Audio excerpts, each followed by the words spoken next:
Segunda carta do apóstolo Pedro, capítulo 1. Simão Pedro, servo e apóstolo de Jesus Cristo, àqueles que, mediante a justiça de nosso Deus e Salvador Jesus Cristo, receberam conosco uma fé igualmente valiosa.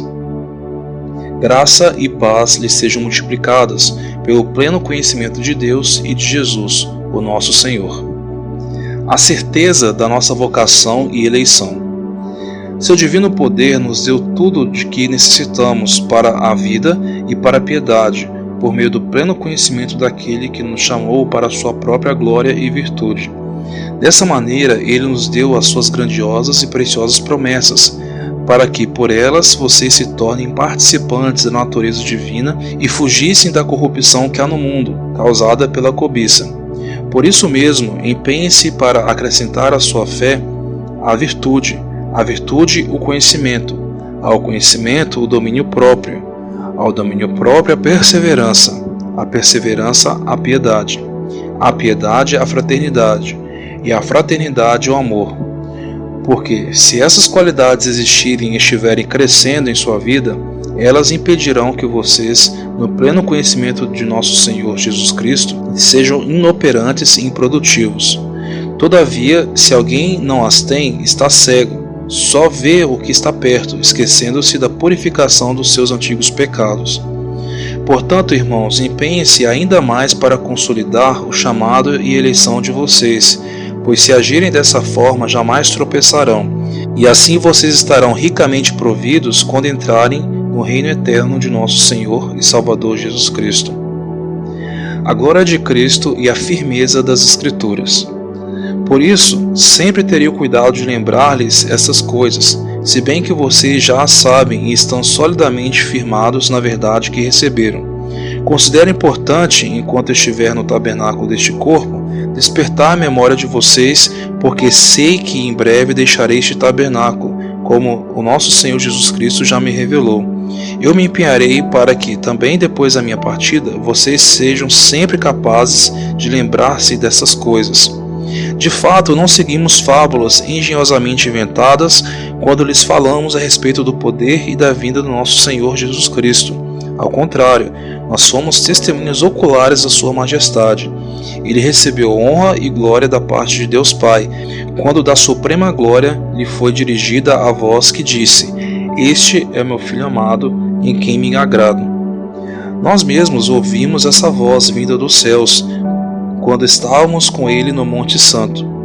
Assim, temos ainda mais firme a palavra dos profetas, e vocês farão bem se a ela prestarem atenção, como a uma candeia que brilha em lugar escuro, até que o dia clareie e a estrela da alva nasça no coração de vocês. Antes de mais nada, saibam que nenhuma profecia da Escritura provém de interpretação pessoal, pois jamais a profecia teve origem na vontade humana, mas homens falaram da parte de Deus, impelidos pelo Espírito Santo. Segunda carta de Pedro, capítulo 2. Os falsos mestres e a sua destruição. No passado surgiram falsos profetas no meio do povo, como também surgirão entre vocês falsos mestres. Eles introduzirão secretamente heresias destruidoras, chegando a negar o soberano que os resgatou, trazendo sobre si mesmos repentina destruição. Muitos seguirão os caminhos vergonhosos desses homens, e por causa deles será difamado o caminho da verdade. Em sua cobiça, tais mestres os explorarão com histórias que inventaram. Há muito tempo a sua condenação paira sobre eles, e a sua destruição não tarda. Pois Deus não poupou os anjos que pecaram, mas o lançou no inferno, prendendo-os em abismos tenebrosos, a fim de serem reservados para o juízo. Ele não poupou o mundo antigo quando trouxe o dilúvio sobre aquele povo ímpio, mas preservou Noé, pregador da justiça, e mais 7 pessoas. Também condenou as cidades de Sodoma e Gomorra, reduzindo as cinzas, tornando-as exemplo do que acontecerá aos ímpios. Mas livrou Ló, homem justo, que se afligia com o procedimento libertino dos que não tinham princípios morais, pois, vivendo entre eles, todos os dias aquele justo se atormentava em sua alma justa por causa das maldades que via e ouvia. Vemos, portanto, que o Senhor sabe livrar os piedosos da provação e manter em castigo os ímpios para o dia do juízo, especialmente os que seguem os desejos impuros da carne e desprezam a autoridade.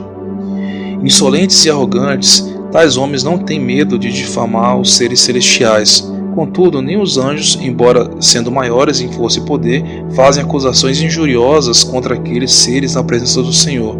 Mas eles difamam o que desconhecem e são como criaturas irracionais guiadas pelo instinto, nascidas para serem capturadas e destruídas.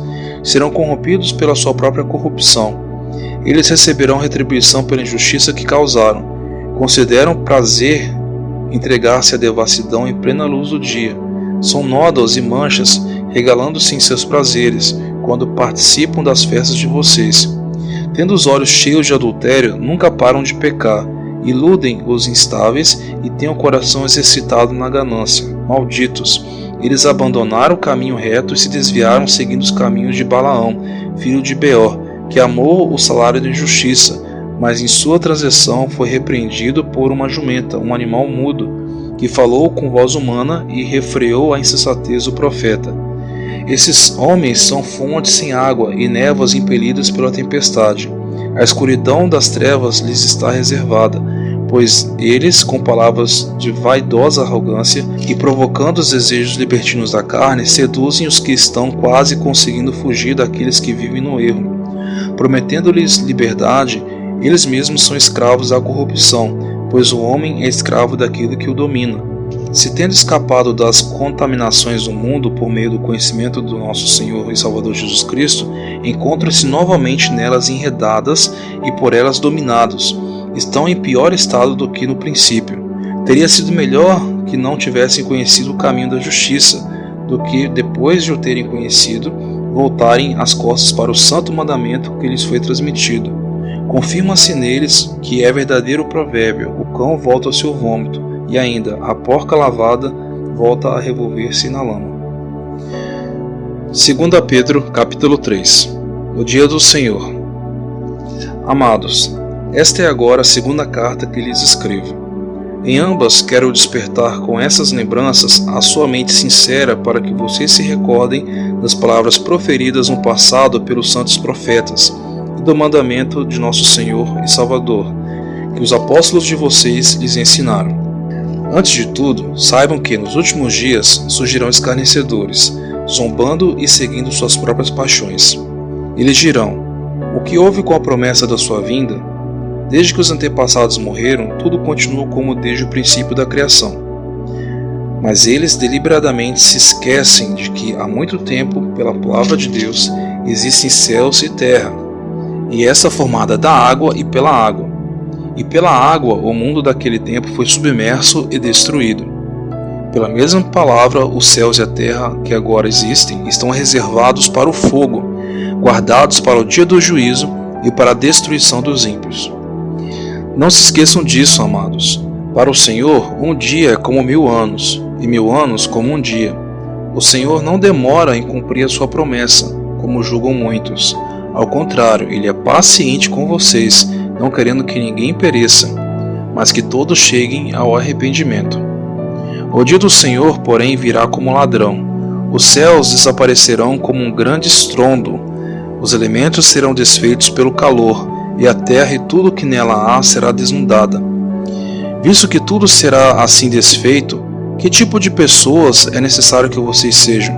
Vivam de maneira santa e piedosa, esperando o dia de Deus e apressando a sua vinda. Naquele dia os céus serão desfeitos pelo fogo, e os elementos se derreterão pelo calor. Todavia, de acordo com a sua promessa, esperamos novos céus e nova terra, onde habita a justiça. Portanto, amados, enquanto esperam essas coisas, empenhem-se para serem encontrados por Ele em paz, imaculados e inculpáveis. Tenham em mente que a paciência de nosso Senhor significa salvação, como também o nosso amado irmão Paulo lhes escreveu com a sabedoria que Deus lhe deu. Ele escreve da mesma forma em todas as suas cartas, falando nelas destes assuntos. Suas cartas contêm algumas coisas difíceis de entender, as quais os ignorantes e instáveis torcem, como também o fazem com as demais escrituras, para a própria destruição deles.